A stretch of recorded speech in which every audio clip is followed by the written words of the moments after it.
Bideo tutorial honetan aplikazio interesgarri bat edo aukera interesgarri bat ikasiko dugu. Bideoei galderak ipintzen. Galderak ipini aurrezagutzak aktibatzeko adibidez, edo pasarte bat, bideo baten pasarte bat ikusi aurretik, esateko zer uste duzu gertatuko dela, edo adi egoteko, edo adi egonarazteko ikasleak. Bestetik, ahotsa ere ipin dezakegu bideoen gainetik. Gauza bera ikasle esateko, adi, momentu hau oso garrantzitsua da.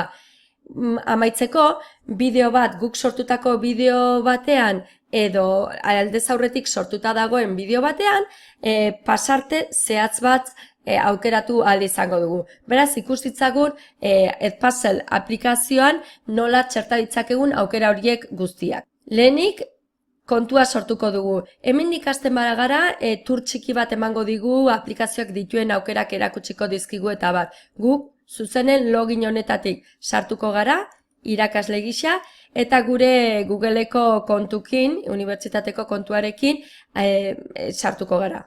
Onartuko ditugu baldintzak eta lanean hasiko gara. Hemen ikus dezakegun bezala aukera desente ditugu.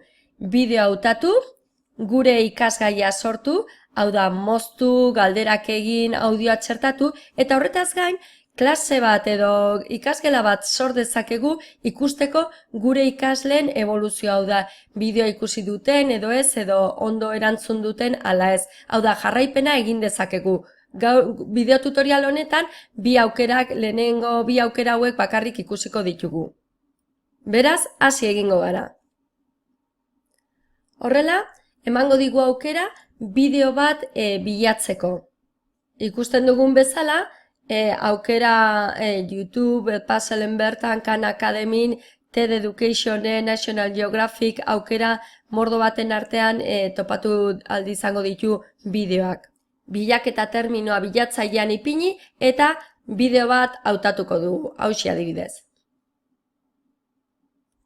Bideo hau aukeratuko dugu eta ikusten dugun bezala menu honetatik ibiliko gara. Hasieran ohar batzuk ikusiko ditugu eta hementxe hasiko gara lanean. Lehenengo aukera izango da moztearena. Nahiko bagenu bakarrik bideoaren zatitxo bat ikusi, honi eman, eta hautatuko dugu hasiera eta amaiera. Eskaintzain zaigun hurrengo aukera ere oso interesgarria da. Bideo oso bati audioa edo ahotsa sartzearena. Adibidez, kasu honetan egingo genuke, bideoa martxan ipini eta mikrofonoari emango genioke. Honela, grabazioa o narrazioa sartuko genuke bideo honetan. Ahotsa sartzen goazen einean, playri emanez entzun ahal izango dugu zer grabatu dugun eta une horretako grabatutakoa ezabatu dezakegu edo azken zatia ezaba dezakegu. Beraz, hau aukera politia izan liteke, bideo batean edo aurkezpen, PowerPoint aurkezpen edo mota horietako aurkezpen batean ahotsa sartzeko. Bideo bihurtu, ona igoko genuke, eta gero, narrazioa, online ikastaroetan hain garrantzitsua den narrazio hori sartuko edo gehituko genioke. Hirugarren aukera hau ere guztiz interesgarria da. Kasu honetan, narrazio bat sartu ordez, momentu konkretu batean, audio ohar bat txertatuko genuke. Adibidez, hasieran komentario bat txertatzeko, edo ondorio bat, edo zati konkretu bat azpimarratzeko, ipiniko genuke horretarako nahi dugun tokian, hementxe adibidez, eta mikrofonoari emango genioke eta oharra esan.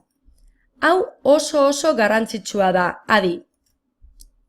Behin grabazioa egin dugunean, egin dezakeguna da ohar guztiak kendu edo bakarrik azken oharra kendu. Playri emanez entzun ahal izango dugu grabazioa. Azkenik, galderak txertatuko ditugu. Kasu honetan, hemen klik eginez, galderak edozein puntutan galdera bat txertatzeko aukera izango dugu.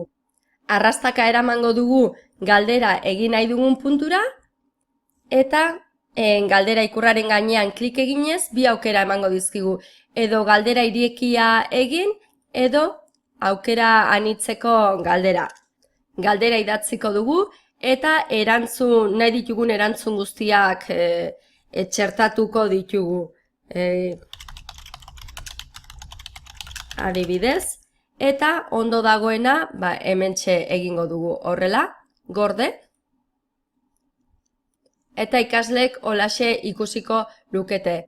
Amaitzeko finixi emango genioke. Lehenengo aldiz gordetzen dugunean horrelako bideo bat, esango digu klase bat edo sortzeko. Orduan, sortu egingo dugu, izen bat emango diogu, naiz eta benetan gero ikaslei, bi aukera ditugu, kodea eman, klase horretan sartzeko eta horrela euren jarraipena egin ahal izateko, edo besterik gabe klase fiktizio bat sortu, guk gure bideo guztiak txertatzeko. Gure asmoa ez balin bada jarraipena egitea. Edo nola ere, hortik aurrera, bigarren bideotik aurrera, bi aukera izango ditugu. Sortzen dugun bideo berria sortutako klase baten barruan sartzea, edo beste bat sortzea, edo zuzenean partekatzearena. Share honi ematen balin badiogu, ikusiko dugu helbide bat topatuko dugula, URL bat, edo bestela embed kode bat emango digu gure Moodleko ikastaroan HTML botoia erabiliz, han bertan txertatzeko. Hauxe izan da guztia ikusten duzen bezala, ez pasala aukera polite da, gure bideoi zerbait gehiago plus bat emateko. Galderak erantzi, ahotsa, narrazioa, espero dezagun baliagarria izatea.